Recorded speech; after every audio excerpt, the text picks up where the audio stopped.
Hello दोस्तों, स्वागत है आपका इस नए वीडियो में। आज की इस वीडियो में हम देखेंगे कि एक्सेल के अंदर कैसे ग्रेड निकालते हैं। तो चलिए शुरू करते हैं। तो सबसे पहले एक एक्सेल में फाइल बनाएंगे। थोड़ा सा नीचे से यहाँ से जूम कर लेते हैं और यहाँ पे इन केस आप मान लीजिए कि आपका एक सब्जेक्ट है हिंदी, एक सब्जेक्ट है इंग्लिश और एक है मैथ और एक है साइंस।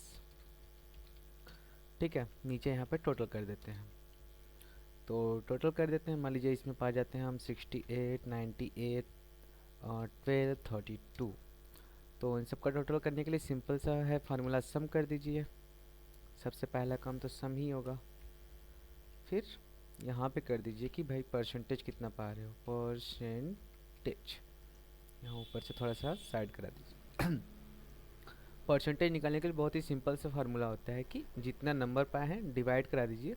ये जितने नंबर्स के होंगे 100, 200, 300, 400, चार भी से हैं 400 नंबर के, 400 और इंटर, और जितना भी ये आया है ना उसको यहाँ से परसेंटेज करा दीजिए। सबसे सिंपल से उपाय है।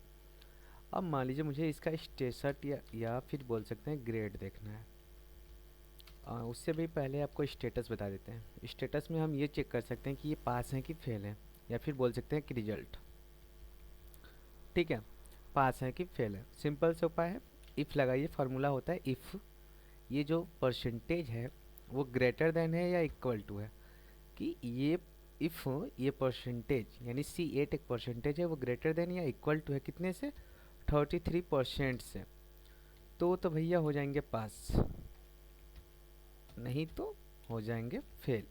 एक चीज़ यहाँ पे क्या ख्याल रखने वाली बात है कि जो भी हम फंक्शन के अंदर कभी भी कुछ भी लिखते हैं शब्दों में, तो उसे हमेशा इन्वर्टेड कामा में लिखते हैं। ये जो इन्वर्टेड कामा है इसका ख्याल रखिएगा। एक बार फिर से देख लीजिए, इफ़ ये जो परसेंटेज पाए हैं वो ग्रेटर देन होना चाहिए या इक्वल टू होना चाहिए 33% के। अगर ये चीज़ है तो ये पास होंगे, अन्यथा ये हो जाएंगे फेल। बस इतनी सी सिंपल सी बात है। देखिए यहाँ पे ये चीज़ हुआ। चलिए इसे चेक करते हैं कि ये कम होता है कि नहीं। 12 की 39%, इसको कर देते हैं 14। देखिए जैसे ही 18% आया तो ये क्या हो गया, फेल हो गया। तो इसे कर देते हैं फिर से 56 और इसे कर देते हैं 92। पास हो गया। आप यहाँ पे बनाते हैं इनका एक ऑप्शन ग्रेड का। ग्रेड के लिए थोड़ा सा कोड तो ज़्यादा लिखना पड़ता है, बट लॉजिकली समझना पड़ता है उस चीज़ को कि इफ़ ये जो परसेंटेज है वो बड़ा होना चाहिए चाहे बराबर होना चाहिए कितने के, 90% से। तो अगर ये 90% से बड़ा होगा, ये परसेंटेज वाला कॉलम बड़ा होगा या बराबर होगा 90% के, तो भैया ए ग्रेड होंगे। ठीक है, नहीं तो जहाँ पे फेल लिखते थे ना उसी जगह पे फिर से वापस से इफ़ लिख दीजिए कि इफ़ ये जो परसेंटेज है वो बड़ा होना चाहिए या बराबर होना चाहिए 80% के। अगर ऐसा है तो भैया मिलेगा बी ग्रेड। और फिर बी ग्रेड के बाद कामा लगाइए और फिर से इफ़ लिख लीजिए कि इफ़ ये जो कॉलम है वो बड़ा या बराबर होना चाहिए 70% के, तो भैया मिलेगा आपको सी ग्रेड। नहीं तो इफ़ ये जो कॉलम है वो बड़ा होना चाहिए या बराबर होना चाहिए 60% से, तो मिल जाएगा इनको डी ग्रेड। अब आप सभी को पता होगा कि एफ का मतलब हो जाता है फेल, इसीलिए यहाँ पे किसी और से ना चेक करके सीधा सीधा चेक कर देंगे 33 से।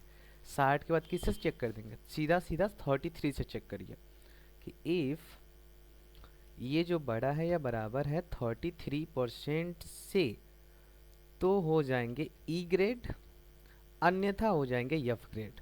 बस इतना सिंपल सा कोड लिखने के बाद सिंपल सा इंटर क्लिक कर दीजिए। इंटर करने के बाद ये यस पूछेगा, आप उसे यस कर दीजिएगा। इतना करने से आप नोटिस करिए कि 33 से ऊपर है और 60 से नीचे है तो ई ग्रेड में है। और जैसे जैसे इसका नंबर बढ़ेगा, अभी 56 के बजाय इसे कर देते हैं 65, तो ये 50% हुआ।